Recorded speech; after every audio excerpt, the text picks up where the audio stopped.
실비보험 재질입이랑 양방의 실비개혁 찬성 둘 중에 어느 걸 고르시겠어요?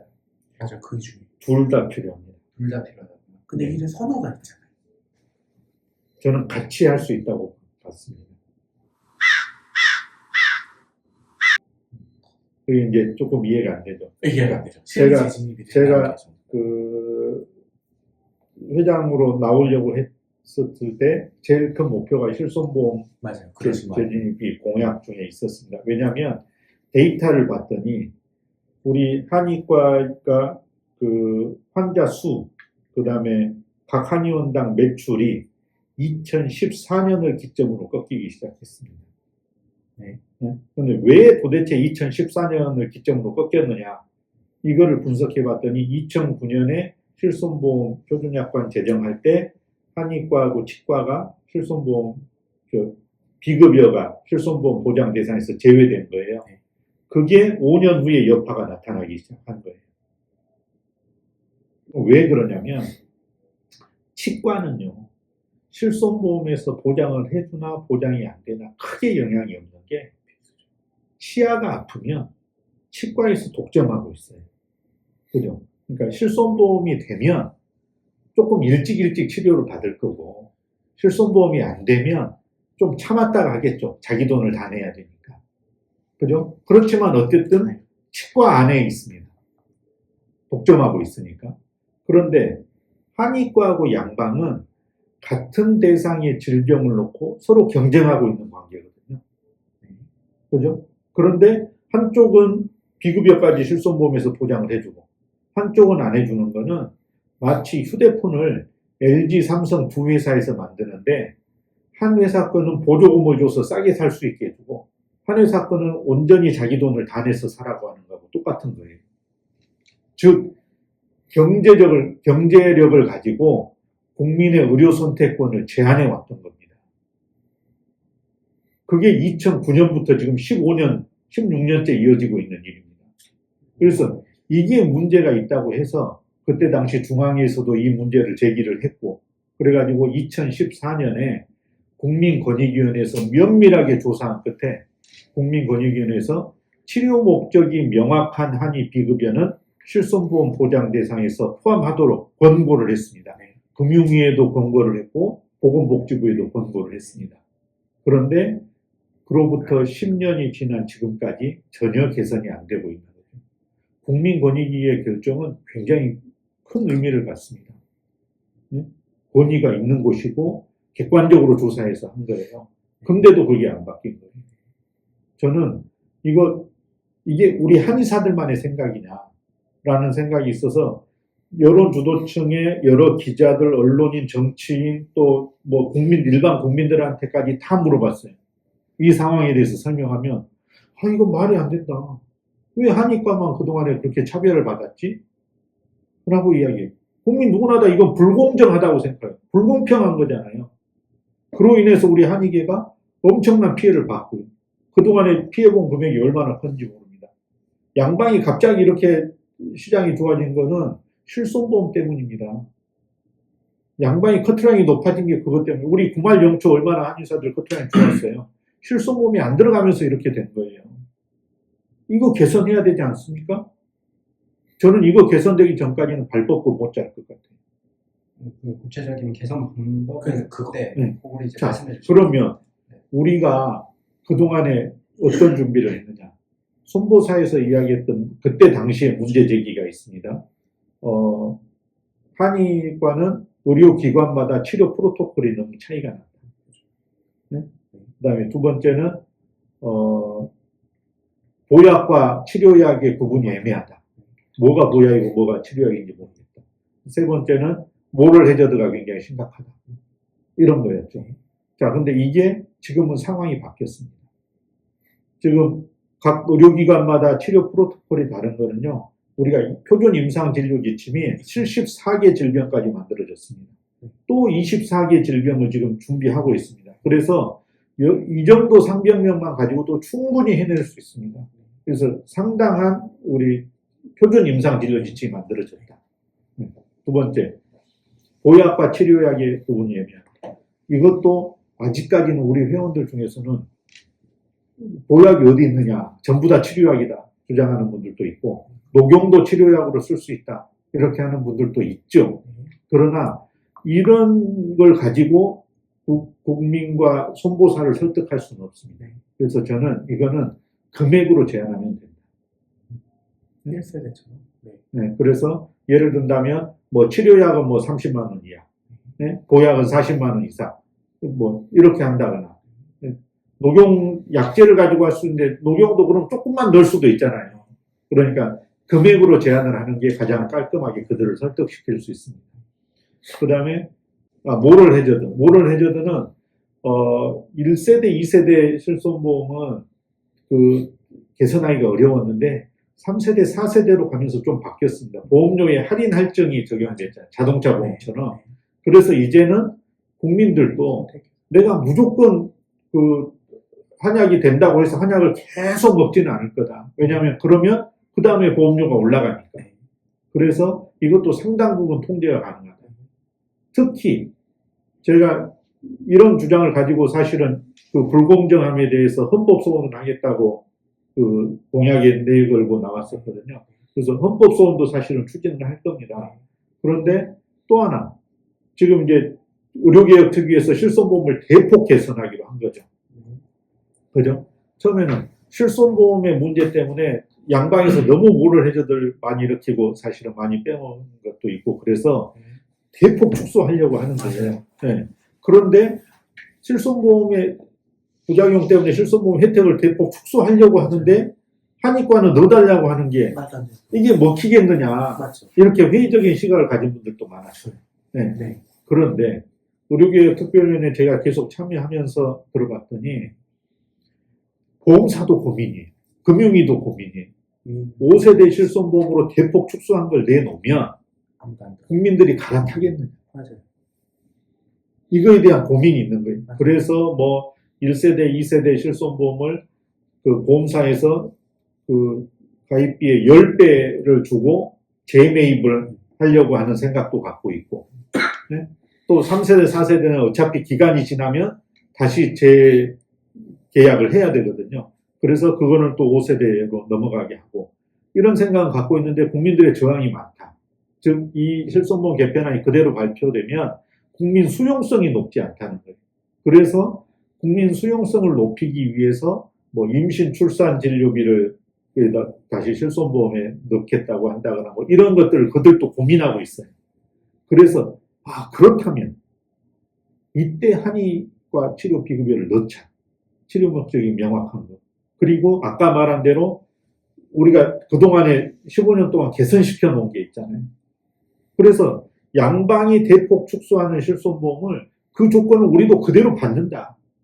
우리가 1세대, 2세대 실손보험처럼 해달라는 게 아니고 어차피 5세대 실손보험을 새로 만드는 거기 때문에 그렇게 해서 들어가자. 그러면 예를 들어서 지금 그 처약을 치료용 처약을 15일분에 30만 원, 뭐 11분에 20만 원이라고 쳐요. 네? 네. 그렇게 한다고 하면 하루에 2만 원꼴밖에 안 되거든요. 네. 근데 도수 치료 한 번 하는데 15만 원, 20만 원씩 받아요. 네. 그러니까 처약이 실손보험에 들어간다고 해서 금액이 막 엄청 높아지지 않는다. 다시 말하면 지금 1년에 그 실손보험 시장이 약 15조 원 규모예요. 15조 원 규모가 이제 5세대 실손보험으로 개편하면 줄기는 줄겠죠. 그렇지만 한의과 치료 비급여가 들어가면 다시 말하면 우리가 공진단 이런 거 실손보험 해달라는 거 아니에요. 왜냐하면 양방도 성형수술이나 미용 이런 것들은 실손보험이 안 되거든요. 그러니까 우리도 공식적으로는 보약은 안 되게 하겠다는 거예요. 그러면 치료약으로만 따지면 그렇게 큰 비용 받지 않고 제 생각에는 1년에 1,000억, 2,000억이면 충분히 가능해요. 횟수 제한을 두자고요. 횟수 제한도 둘 수 있고 금액으로 한정할 수도 있어요. 근데 그 똑같은 얘기를 어디서 하셨잖아요. 안산자생 박정우님이랑 같이 가서 두 분이 손 들고 발표하신 데가 있었는데, 그죠? 예. 공청회 때. 네. 되게 잘했다고 저는 생각을 했는데, 네. 그 후속이 다가 없어가지고 너무 잘했다고 저는 생각을 했는데, 예. 너무 좋은 생각이라고. 예. 근데 그 후속 다가 전혀 없더라고요. 그 뒤에 네. 아무도 뭔가 우리의 그거. 그 뒤에 계속해서 국회 정무위원들을 만나서 이야기하고 있고요. 지금 국회 정무위원들과 함께 국회 공청회도 계획하고 있습니다. 3, 4월쯤에 아마 있을 것 같아요. 그런 거 위주로 말씀해 주시면 됩니다. 네, 그렇게 준비하고 있고 이미 금감원에도 가서 만나서 이야기했고 금융위원회도 가서 만나서 이야기하고 했습니다. 저는 이 얘기는 가능성이 있는 얘기라고 생각해요. 네. 그래서 내가 그랬어요. 그 손보사들 대표도 곧 만나려고 해요. 그러니까 손보사들도 당신들이 5세대 실손보험 이렇게 해가지고 개편했는데 안 팔리고 국민들이 저항하면 실손보험 개편 좌초될 수도 있다. 그런데 그런 것들을 많이 대폭 줄이면서 한의 비급여 치료가 실손보험에 포장되는 상품으로 5세대 상품을 개발했다고 하면 국민들이 조금 받아들일 수 있지 않느냐. 유인효과가 될 수 있다. 네? 치료 목적의 비급여. 그러니까 치료 목적의 비급여라는 게 치료 처약, 그 다음에 뭐 약침, 그 다음에 순화요법 그 기간 지나고 난 거, 그 다음에 물리치료, 이런 것들이잖아요. 이런 것들은 사실 비용이 그렇게 많이 나오는 게 아니라니까요. 그래서 적은 비용으로 국민 수용성을 높일 수 있는 방법이다라고 제가 설명하고 다니고 있습니다. 근데 공감하고 있는 분들이 굉장히 많아요. 예. 다만 높은 사람들, 이미 지금 우리가 이렇게 방향을 정했는데 나중에 하자. 지금 일단 5세대 실손보험 개발한 거 가지고 팔아서 비급여 관리가 얼마나 통제가 되고 잘 되는지를 봐서 그 다음에 나중에 하니까는 논의하겠다고 그러는데 제가 지금 15년 동안 우리가 이 부당한 대우를 받고 왔는데 또 기다리라는 거냐. 언제 될지 모르겠어요. 그러면 또 6세대 실손보험 만들어야 되거든요.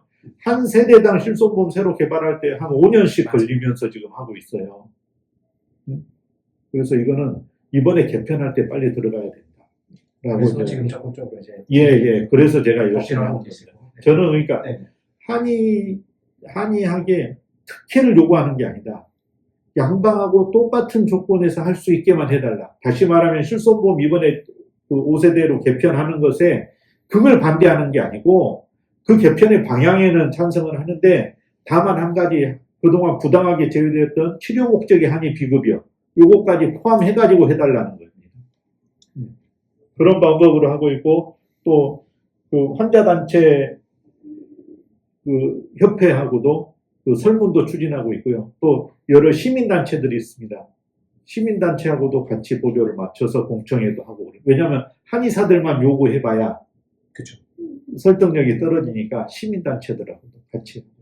근데 말이 이제 아다르고 어다른데 네. 이제 예를 들면 제가 그 문제가 됐을 때 제가 협회장이 때문에 어떻게 얘기를 했을까 하면서 제가 생각을 해봤어요. 네. 예를 들면 보험이 그 양방의 중증 질환 보장도는 높이고 경증 질환도를 낮춰라. 라고 이걸 우리가 먼저 주장을 하고, 예. 그러니까 그게 실제로 중증 보장이 양방이 많이 되고 있는지는 제가 잘 모르지만 어떻든 범풀은 중증 보장을 더 높여라. 왜 경증까지 그렇게 많이 보장을 해주느냐에 대해서 먼저 전제를 깔고. 그거는 이미 지금 5세대 실손보험 개편 방안에 발표가 돼 있는데. 그렇죠. 네. 근데 이제 그거는 이제 회장님은 아시지만 네. 이 언론 플레이라는 건 또 다른 문제니까 예. 그렇게 우리가 주장하는 스탠스를 가지면 회원들이 회장님 말씀에 충분히 공감을 했을 수 있어요. 예. 첫 번째가. 두 번째로 그 상대 패를 보기 전에는 이제 우리 패를 쉽게 까면 안 될 것 같은데 아까 이제 그 진입을 할 때 금액에 관한 제한을 둔 걸 얘기를 하셨잖아요. 그렇게 보다는 제 생각은 보험사들에게 물어보는 거죠. 그러면 니네가 생각하는 가입 조건은 뭐냐? 니네가 이렇게 만들어 오면 우리가 받아주는 걸 하겠다. 니네가 먼저 제안을 해봐 해서 상대의 패를 먼저 보자는 수를 한번 던지셨으면 좋겠어요. 예. 그래서 거기 맞춰서 우리가 금액을 맞추든지 횟수를 맞추든지 해야지 거꾸로 우리가 먼저 금액 제안을 하고 들어가면 양방은 도수치료 몇 번 받고 150, 200만 원 쉽게 그렇게 하는 법인데 네. 가격 제한을 우리가 먼저 할 필요는 없다. 그래서 송보사들에게 먼저 어떻게 하면 우리가 들어갈 수 있는지 니네가 뭐 만들어서 대충 와봐라 해서 패를 먼저 보시는 게 좋을 것 같아요. 그러니까 그거는 한의 비급여도 일단 포함되기로 결정이 되고 그 다음에 협상이라면 충분히 그런 그렇죠. 협상을 할 수 있는데 지금은 아예 한의 비급여를 넣어줄 생각이 없는 보험사들이거든요. 맞아요. 거기에 우리를 끼워 넣으려고 하다 보니까 이런 죽는 거지. 걔네들이 걱정을 네. 왜냐하면 걔네들은 지금 자보 때문에 왜냐하면 손해보험사가 결국 자보 선보사나 똑같았잖아요. 실손보험사나. 그래서 그 사람들이 굉장히 겁먹고 있단 말이에요. 한의 비급여가 들어오면 이게 자보처럼 엄청 이렇게 커질까봐 걱정하고 있어요. 근데 제가 설명해요. 자보하고 실손보험 완전히 다르다. 자보는 환자들이 본인 부담금 1원도 없이 지금 치료하고 있는 거다. 네? 그렇기 때문에 환자들은 최대한 많이 치료를 받으려고 하는 건데 실손보험은 5세대 실손보험에서 할증도 되고 또 그 본부금의 비율도 지금 바꾸는 거거든요. 그래서 중증은 본부금 비율을 낮춰주고 경증은 높이겠다고 하는 거죠. 그래서 그런 경우가 있다면 아마도 했을 때 사실은 거의 대부분은 한의는 경증에 해당이 될 수도 있어요. 중증을 다루는 분들이 그렇게 많지 않기 때문에 그래서 그렇게 따지면 사실은 손보사에서 그 돈이 들어갈 게 많지 않다. 그러니까 큰 비용 들이지 않고 당신들이 생생낼 수 있는 거다. 지금 이렇게 제가 설득하면서 일단은 끼워 넣으려고 하는 거죠. 그렇죠. 네, 그게 지금 목표라서 지금 그런 어려움이 있습니다. 협상 전략에서. 네. 중간 협회가 어떤 걸 해왔고 앞으로 어떤 걸 해왔다. 그거에만 조금 더 집중해서 말씀해 주시면 될 것 같아요. 네. 왜냐 안 그러면 너무 장황해져. 네네네 길어져가지고. 네. 실손 우리 그때 그러면 실비계약 1인 반대 시위했던 이유가 우리도 실손에 들어가려고 하기 위한 장치였어요. 그렇습니다. 그게 목표였습니다. 왜냐하면 의료개혁특위에서도 몇 번 제가 이야기를 했는데 아예 넣지를 않아요. 거기에. 네. 그래서 뭔가 여론에 환기를 시키고 언론사들도 관심을 갖고 언론사에서 좀 세게 써주고 이렇게 해야 그 사람들이 우리를 붙들고 이야기도 들어볼 거라고 생각을 해서 그렇게 시위를 했고 실제로 그 시위 이후에 조금 더 뭐 만나자는 연락도 오고 언론에서도 관심을 갖고 물어보고 지금 그런 상황입니다. 그래서 이게 성공하려면요 시민단체하고도 힘을 합쳐야 되고요 또 여론, 언론에서 우리를 도와줘야 됩니다. 언론이 많이 그 기사화하고 쓰지 않으면 정치인들은 움직이지 않습니다. 저 동의합니다. 그래서 제가 궁금한 건 이래 선호가 있잖아요. 예. 과연 정말 실손이 이렇게 되는 게 언론이 관심을 가질 것이냐 아니면 공보이나 이런 애들이 전문의학품이나 이런 거 확대하는 게 더 언론이 필수 의료에 대한 이 의대생은 지금 1년이 다 돼가고 있고 2년째에 접어드는 마당에 우리가 그 역할을 대체하겠다는 거에 더 집중 선호가 실손보다는 거기를 하는 게 더 CR이 맥히지 않을까라는 일반 평의원의 생각이 그러니까 그 내용으로도 우리가 인터뷰하고 맞아요. 다 했습니다. 보도자료도 많이 냈고 그래서 그것도 많이 기사화 됐었잖아요. 맞아요. 그 6+2 제도 도입에 대한 것도 있었고 또 농어촌 그 보건진료 전담 공무원 수준의 권한을 한의사 공보에게도 부여해달라고 그런 내용들도 교육하고도 같이 가야 되잖아요. 그렇죠. 필수로 한 역량이 돼야 되니까. 맞습니다.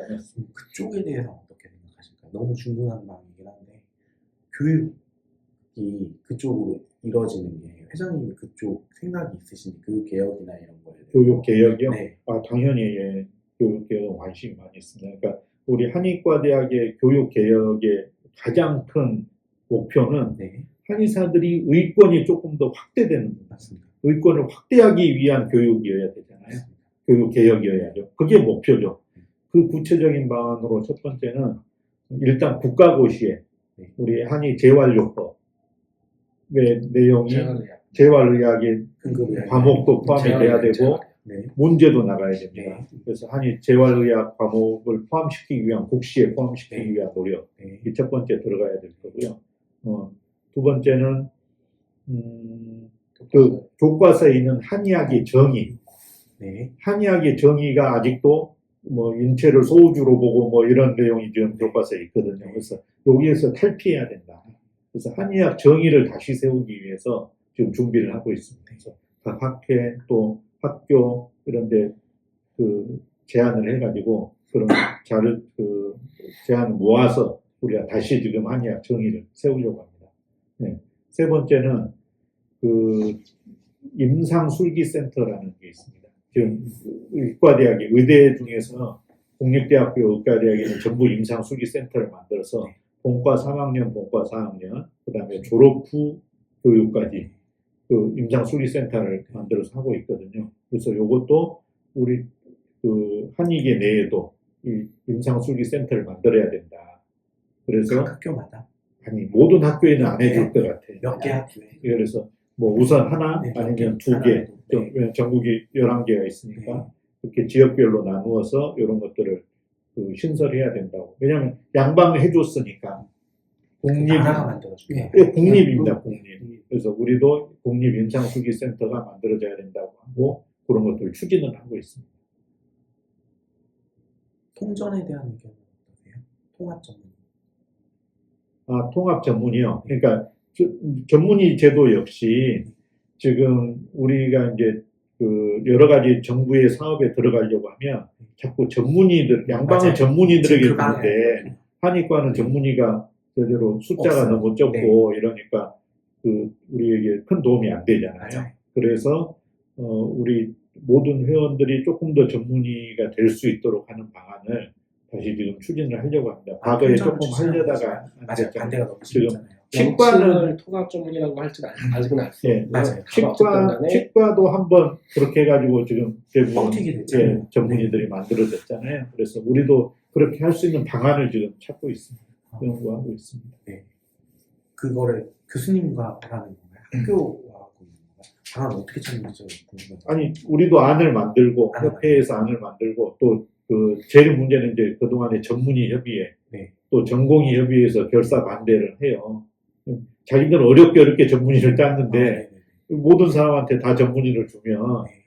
자기들의 전문의로서의 가치가 떨어지잖아요. 그래서 그런 문제가 있는데 그래도 치과에서 그거를 해냈기 했으니까. 때문에 네. 우리도 이제 할 수 있는 방법을 찾는 거죠. 정원 축소 일반 공약이 그때 정원 축소였거든요. 맞아요.